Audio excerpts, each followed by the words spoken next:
Hello and welcome to ITV News Meridian. Tonight's headlines in the southeast. Living on the front line, the teacher who swapped life in Sussex for a home in Kyiv and is now determined to tough it out. I have to be strong for my family. They're looking to me for strength. The Russian cargo tankers that had been heading to port in Kent. Unions and politicians say they must not dock here. Also this Friday evening, making ends meet 6 months after universal credit was reformed. So how's Maggie been able to cope? And keeping fit with Drummond at the age of 90. Could you keep up with him? Our reporter Sarah decided to try her luck. Good evening. A teacher from Brighton, now living in Ukraine, says he's determined to stay despite the Russian invasion. Dan Baker married his Ukrainian wife 6 years ago and set up home in Kyiv. Well, they're now sheltering in a basement. Dan's been posting videos online, giving an extraordinary insight into their daily lives, as Malcolm Shaw reports. The sirens have just started. Don't know what it means, but just listen to it. I'll never get used to that sound. The eerie wail of sirens has become all too familiar for Dan Baker. The 41-year-old from Brighton and his family are holed up in the basement of the school he and his Ukrainian wife run in the capital Kyiv. Dan says he's been making this video diary to keep himself sane. Actually, I felt like I had to do something. There wasn't any chance at that time for me to actually sign up and fight because there were too many people there. They were overflowing with citizens. So I had to fight with the pen. You know, the pen is mightier than the sword sometimes. The family leave the safety of the basement to try and find food and fuel. The streets unusually quiet. I think it's because the boys are doing a really good job with the roadblocks. You know, there's concrete everywhere. There's even a tank in the middle of the roadblocks. They're doing their job. They're protecting us. We feel good. Calmness is the key to success. You have to think calmly, otherwise you make bad decisions. So I've got into that mindset and I realised that I can't change. I have to be strong for my family. They're looking to me for strength. Dan and Victoria return to their flat to grab supplies for themselves, Victoria's daughter Veronica, and their cat called Pumpkin. Well, actually, you'll all be happy to know that I'm bringing Pumpkin's bed to make it normal for her. And we're going to take all of the food from the freezer. We've got lots of meat here. We're going to thaw it out. We're going to keep it. We're going to cut it, slice it thin, and I'm sure we can cook it in the microwave.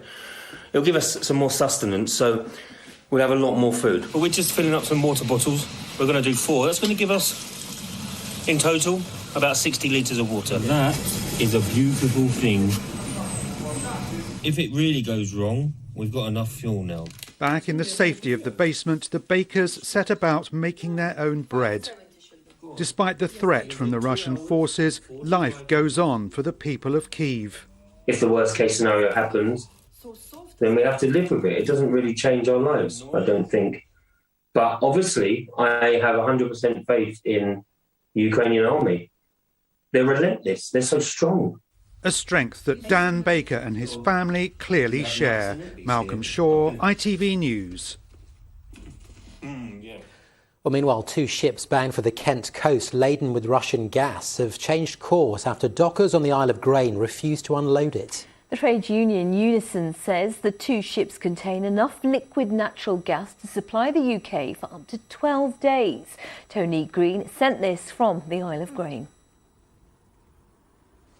Well, this is a situation that should never have occurred because on Tuesday, the Business Secretary Grant Shapps announced a ban on Russian ships at all UK ports. But in essence, what that actually meant was a ban on vessels that were owned or operated by anyone with a connection to Russia. What it didn't apply to were vessels that contained Russian cargo. And the 2 ships that were headed here, the Fedor Letka and the Borisville Kitsky, both full of Russian gas from Western Siberia, but they were sailing under the flag of Cyprus, which meant that the travel restrictions wouldn't apply to those 2 ships. And that left the workers here on the Isle of Grain faced with the prospect of having to unload that gas on Sunday, or, if they refuse to do so, potentially lose their jobs. Now, they were represented by their trade union Unison, which has about 200 members here on the Isle of Grain. They drew attention, called for the government to tighten those restrictions. That's a sentiment that was echoed by the leader of the opposition here in Medway, Councillor Vince Maple. This is what he said earlier. First and foremost, I absolutely support the workers being really explicitly clear. They want to stand with Ukraine, and one way they can do that is to refuse to handle Russian goods, be that on a Russian flagged ship or a ship from any other country. That is a bit of a loophole, and I think we need to see the government urgently shut that loophole as quickly as possible. Well, now, Medway isn't the only council caught up in the conflict in Ukraine. Earlier I spoke to the leader of the council in Wealden, which has a contract with the Russian energy firm Gazprom. This is what he told me a little earlier this morning. We have a contract with Gazprom for our sheltered housing. It went out to competitive tender a few years ago. And given the situation in Ukraine, we're trying to cancel that contract. And we're looking at our obligations and what options we have. Well, those two ships have changed course. One of them is off the coast of Devon, the other one is off the coast of Norway. And this facility here in Grain, although it can cope with up to 20% of the country's gas supply, our reliance on Russian gas is very small. The government says we only imported 4% of the total supply from Russia last year. That's less than 1/10 of the amount we took from a pipeline under the North Sea from Norway. Tony Green, thank you. Well, donations of clothes, medical supplies and money have been pouring in from across the southeast for the people of Ukraine. Tom Savides has been to the community-run project Rainbow Wishes in Pevensey, which has been collecting items. Well, as you can see, donations are piling rather high outside Rainbow Wishes here in Pevensey Bay. And that's simply down to the generosity of people from right across Kent and East Sussex. But let me take you inside to have a look what's going on in here, and also remind you that it's just the very essential items that they need here. Things like medical equipment, toiletries and even batteries, because they need those batteries for things like torches because of the power cuts currently going on in Ukraine. Well, let's talk to Tracy Owen. Tracy, what exactly are you doing here? So we've got a large collection going on. All these items are going over to the refugees from Ukraine.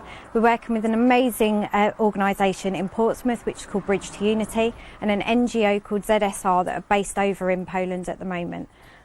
Now, you've talked about the essential items that you need. What are those essential items? So we really need things like first aid kits, bandages, wound dressings, foil blankets, which are really easy to transport out, and female hygiene. On a personal level, though, a bit of a plea, we need a van, driver and a warehouse. We are running out of space as donations just keep coming in. Why did you decide to get involved? Rainbow Wishes does a lot of community work. It's something that we've done for quite a long time now. This is unprecedented. We couldn't not do anything for it. So we've just got together and all our volunteers have come in as always.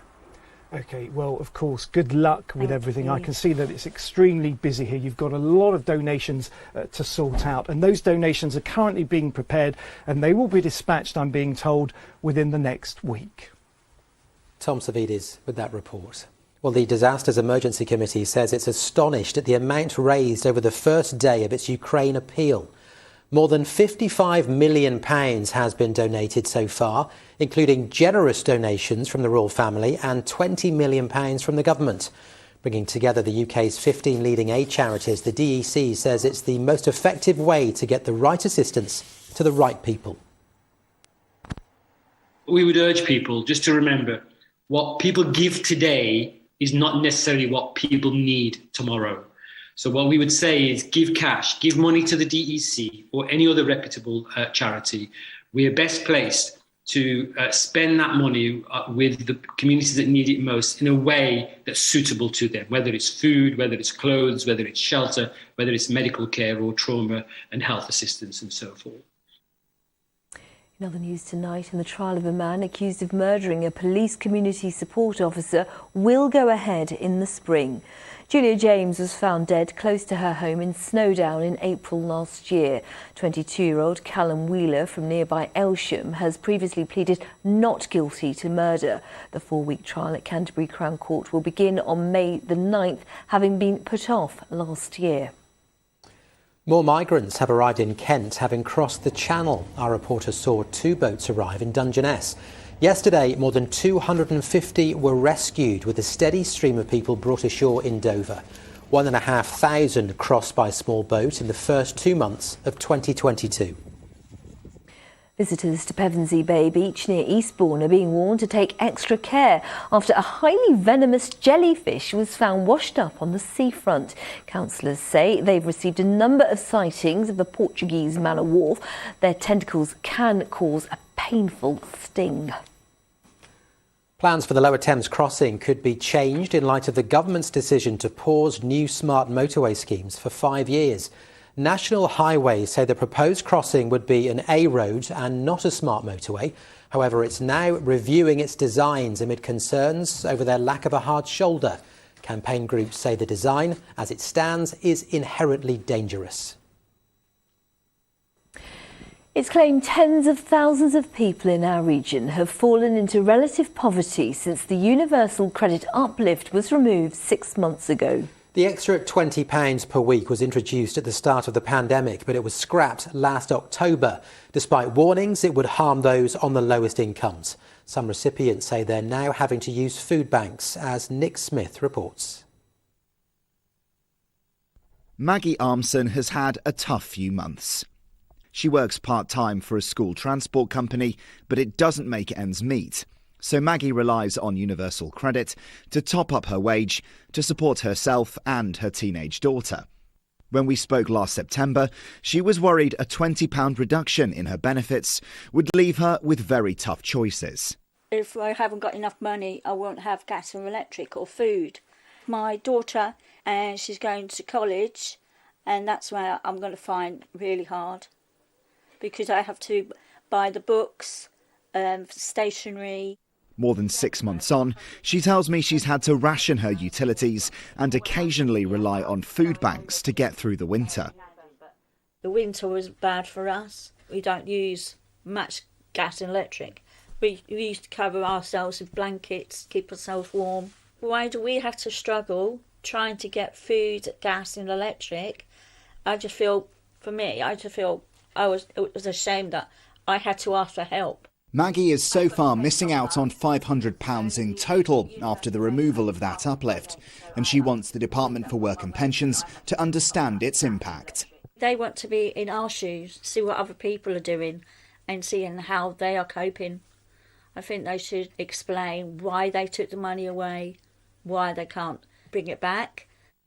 Government data shows that 32% of households in our region rely on some form of universal credit. That's 557,000 families losing out on £579 million over the course of a year with the £20 cut. Across the whole of Great Britain, the figure is nearly £6 billion. We are also in the grip of a cost of living crisis, with inflation pushing up household shopping budgets and an energy price hike in April. Those offering financial advice and support to people on low incomes say it's developed into an almost impossible situation. Since the uplift has been removed, the budgets that we're seeing are just untenable. Recent examples have been people with just £1.80 a week to budget for food. It's just not possible to live on these amounts of money, and the toll that it's taking on people's mental health, relationships and finances is just heartbreaking to see. I have clients that have never used food banks before that are still working, but have to use food banks to supplement because the cost of food is so high. It's even hard to budget because when you go 1 week, you buy the same thing next week and the same basket costs more, yet your money hasn't gone up.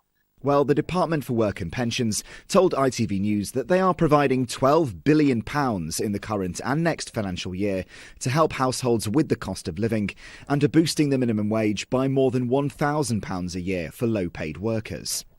But those relying on such support may still think this doesn't go far enough to get them above the breadline. Nick Smith, ITV News. Well, let's talk to Rebecca MacDonald from the Joseph Rowntree Foundation. Rebecca, we heard there how the impact of the removal of the universal credit uplift is being felt by people like Maggie, just as soaring living costs are starting to bite. What can be done to ease pressures for families in poverty? Yes, it's a really difficult year for families, especially those on low incomes. What needs to be done is that the government could make sure that the increase in benefits that takes place this April is as close as possible to the increases in prices and bills that families are facing, so that in reality families have the same amount of money in their pockets to then put towards these increased bills. Is it an improving picture? Do you expect things to get better at all? Unfortunately, there are many areas in which prices are actually due to increase more this year. There are energy bill increases, of course, but there's also expected to be continued rises in essentials like food and clothing. But hopefully towards the end of the year, we'll start to see inflation come back down to slightly more normal levels next year. Do you have any practical advice for people who are struggling at the moment? There are many charities that can provide support for people who are struggling at the moment. Places like Citizens Advice are a great place to go, and also local councils have discretionary funds at the moment which they are able to use for people who are struggling the most, so it's definitely worth speaking to them. OK, Rebecca MacDonald from the Joseph Rowntree Foundation, thank you very much for talking to us on the programme. Thank you. You're watching ITV News here in the Meridian region. Coming up, the weekend weather with Holly. Has spring sprung in the southeast? I don't think so. She might know better. And you're never too old to hit the gym. So says Drummond, fighting fit at 90 years old. So what happened when our reporter Sarah tried to keep up with him? And as ever, for more on all of our stories, do go to our website. itv.com/Meridian is the address. And you can also follow us on social media.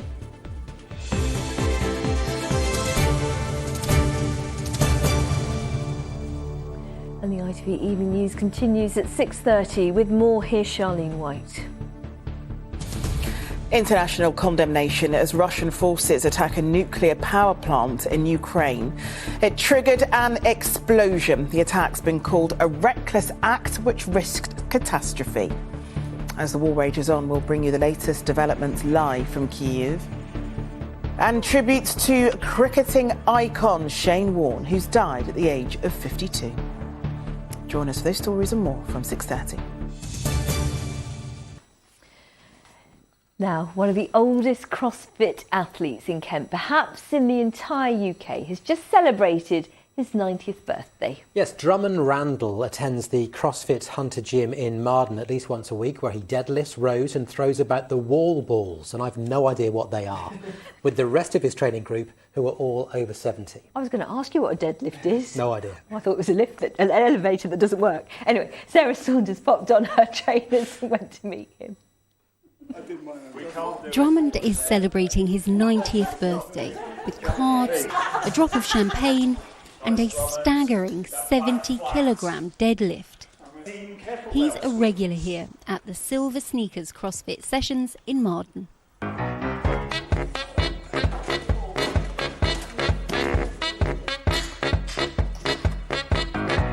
Thank you for letting me work out with you. Keep up with me. I will try. Do you know I'm half your age?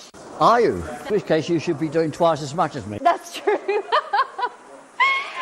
Drummond, how did you first get into exercise? Were you always into it? I didn't start until I was 40 when I realised I was a bit unfit. What do you get out of it, Drummond? It's keeping my muscles going. What would you say to people who maybe are 90 and, you know, not sitting on a rowing machine? Come along and try it. You don't have to do anything you can't do. It's just the fact that you move the muscles. Not that you lift heavy weights or you do other strenuous things. Do them by all means if you can. But just do as much as you can. And when you're tired, stop, as I have. There's a combined age of almost 600 years in this workout, and the motivation is fantastic. They're all very nice people here. And so, you know, we are delighted that we could come. 2 days a week, company and exercise, it's great. So it's good for the endorphins. This style of training can be adapted, so everyone in the room is working at a good pace and strength for them. We have members from 7 years old right up to, as of today, 90, and we can scale all of our exercises, all of our movements to suit them. Drummond, thank you so much for working out with me. My pleasure. I've enjoyed it so much. Happy birthday. Thank you. I'll see you when I'm 100. See you then. Well, I think we'd better leave them to it before someone mentions doing 90 birthday burpees. Sarah Saunders, ITV News, Marden. I mean, that is seriously impressive stuff, isn't it? It really is. But it makes me feel very inadequate. It makes me feel inadequate, but what I did like in there was all that champagne we just saw. So You're focusing on the wrong thing. yeah, sorry. But well done, guys. I think we think you're amazing. Stay healthy. Holly's with us now. Hello. So, I mean, they told me move south, the weather will be glorious. Okay, it's been another fairly grey day. Could have been worse, though. It has been a bit of a disappointing start to spring, hasn't it? But, you know, March is a funny old month because it can throw just about anything at you, can't it? I'm sure you remember some of the extremes you've had in the past. They say, of course, that March is in like a lion and out like a lamb. And the idea being that obviously you can get a real contrast across the month, but particularly between the beginning and end of the month, it can be quite different. Do you remember March 2018, the beginning of it? Oh, it seems so long ago, Holly, I have to be very honest. I do. Do you? You tell me why. Should we take a look at a photo? Yeah. Because it was the beast from the east, which of course brought an awful lot of snow. It was extremely wintry. These Egyptian geese, I don't think, were enjoying things at all in Ashford. But think back to the end of March last year.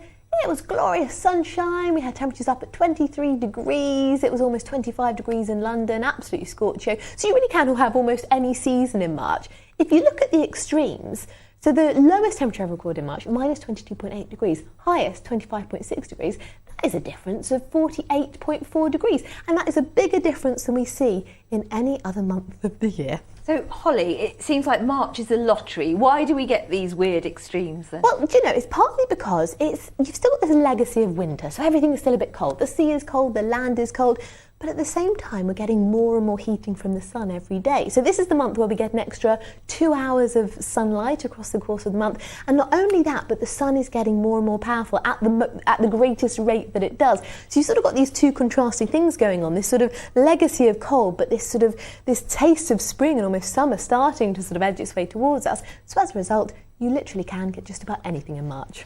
Well, let's see what we're getting this weekend with all the details. Here's Holly.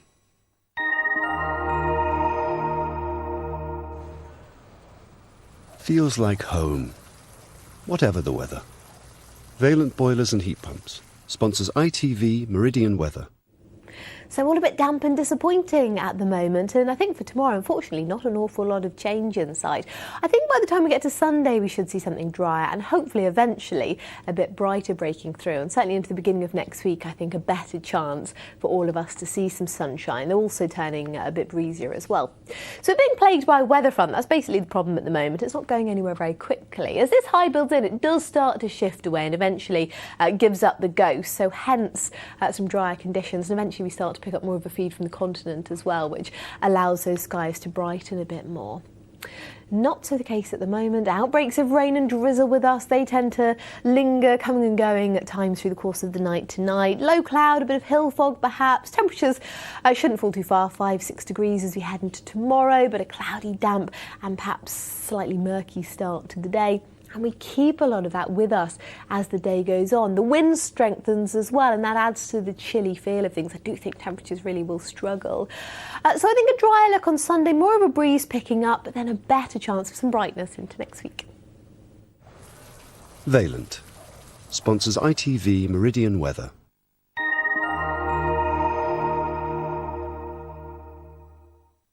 And in just a moment, the ITV Evening News continues here with Charlene White. Well, for now, that is it from the team here. Plenty more, of course, on our website, bulletins throughout the weekend. But for now, from the team, have a good one. Bye-bye. Happy weekend. Bye-bye.